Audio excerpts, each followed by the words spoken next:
Après le départ des dirigeants, ce sont les licenciements et les fermetures d'usines qui nous attendent. Tesla a freiné des 4 fers lors de la publication de ses résultats du deuxième trimestre. Tesla a déclaré un chiffre d'affaires de 16,9 milliards de dollars, en hausse de 42% d'une année sur l'autre, mais toujours en baisse de 9,7% en séquentiel par rapport aux 18,76 milliards de dollars du premier trimestre. Les revenus liés à l'automobile se sont élevés à 14,602 milliards de dollars, en hausse de 43% d'une année sur l'autre, mais en baisse de 13,4% d'une année sur l'autre.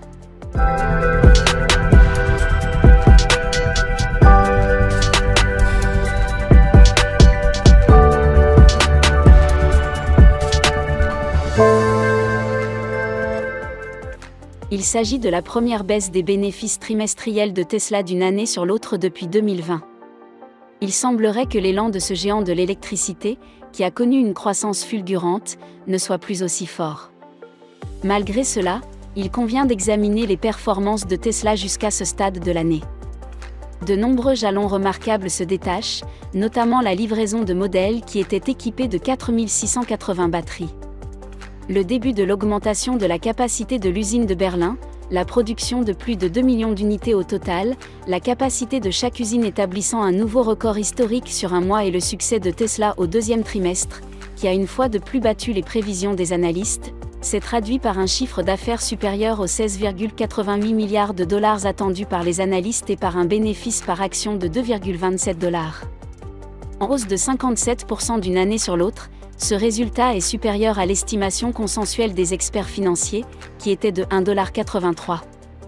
La deuxième moitié de l'explosion des capacités est représentée par le nombre de ringies au cours du deuxième trimestre. Tesla Soft for Ring il baisse en raison des limites imposées par l'environnement objectif.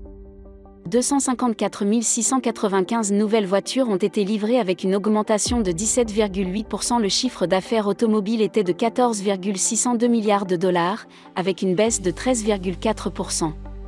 Le chiffre d'affaires global était de 16,934 milliards de dollars, avec une réduction de 9,7% et le bénéfice net était de 2,269 milliards de dollars, avec une baisse de 30,8%. Malgré cela, il semble que Tesla ait fait un pas en arrière au deuxième trimestre. Tesla a été en mesure de générer un bénéfice d'exploitation de 14,6% et une position de trésorerie positive de 621 millions de dollars. En outre, la capacité continue d'augmenter dans les 2 méga-usines, avec une méga-usine à Berlin qui fabrique plus de 1000 voitures en une seule semaine et l'usine d'Austin qui crée les premiers véhicules avec des cellules 46 AT et des packs de batteries structurelles fabriqués par Tesla, qui sont tous deux maintenant disponibles pour la livraison aux clients aux États-Unis. Toutefois, en raison du scénario général des ventes, Tesla n'a pas pu conserver sa couronne des 4 dernières années. Au cours du deuxième trimestre, Tesla a été touché par des grèves plus ou moins importantes provoquées par l'épidémie de Shanghai. La réduction des ventes de Tesla en avril et en mai, d'une année sur l'autre, a fait voler en éclats le mythe que Tesla s'était forgé au cours du deuxième trimestre. Non seulement le cours de l'action a chuté de 38% par rapport aux objectifs fixés par Tesla, mais l'entreprise n'a pas été en mesure d'atteindre l'objectif de croissance de 50% du volume des livraisons d'une année sur l'autre au cours du premier semestre de l'année. À l'heure actuelle, BYD 00259 rattrape son retard.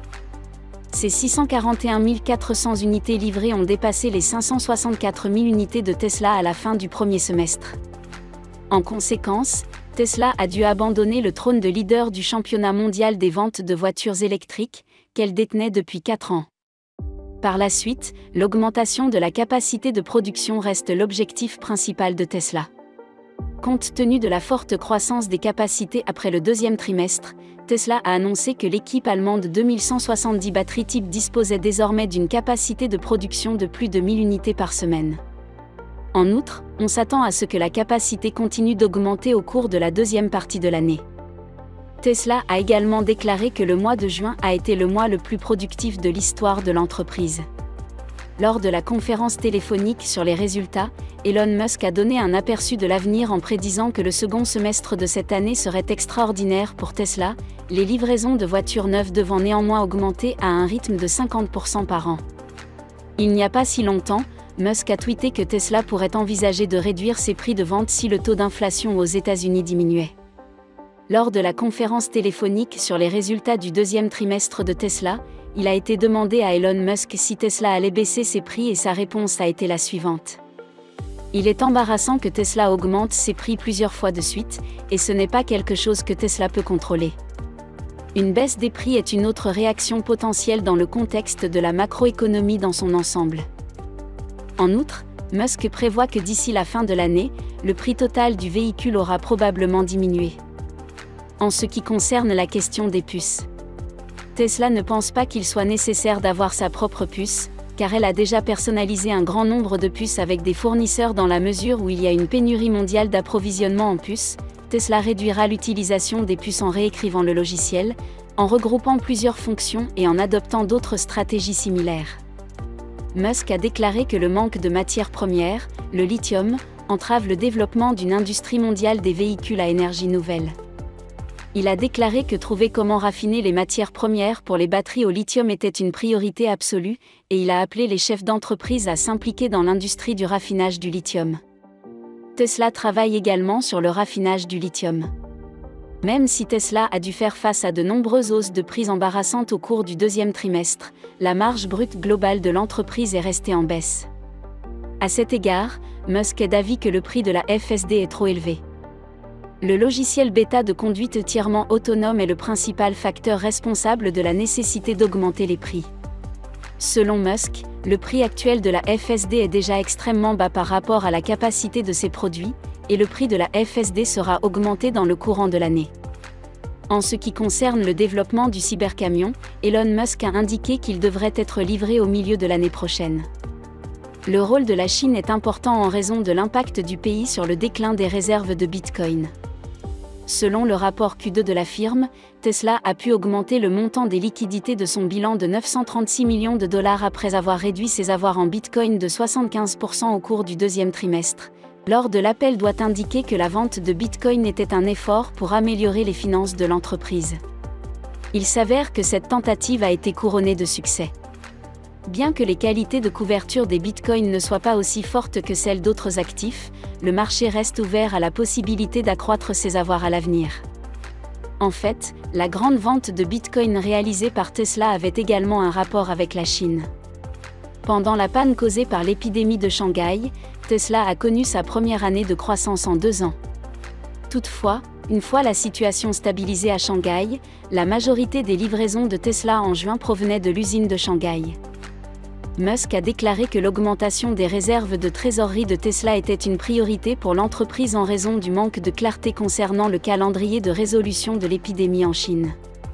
Au cours de la conférence téléphonique sur les résultats, Musk a été interrogé sur sa vision de la situation actuelle des véhicules électriques en Chine. Dès le premier appel pour un rapport trimestriel en 2022, Musk a clairement indiqué à quel point il considérait le marché chinois comme essentiel, car la taille des marchés chinois et l'efficacité avec laquelle la capacité de production est utilisée sont les 2 facteurs les plus cruciaux pour déterminer si les indicateurs de performance clés de Tesla sont satisfaits ou non. Musk a déjà exprimé sur Twitter et Sina Weibo sa haute appréciation des industries chinoises des énergies renouvelables et des voitures électriques. Il s'est également montré optimiste dans son soutien au marché chinois. Lorsque le sujet a été à nouveau abordé, Musk a répondu par une déclaration claire, affirmant que tout constructeur automobile qui ne serait pas aussi compétitif que les constructeurs chinois échouerait. En fin de compte, il doit continuer à faire parler de lui en affirmant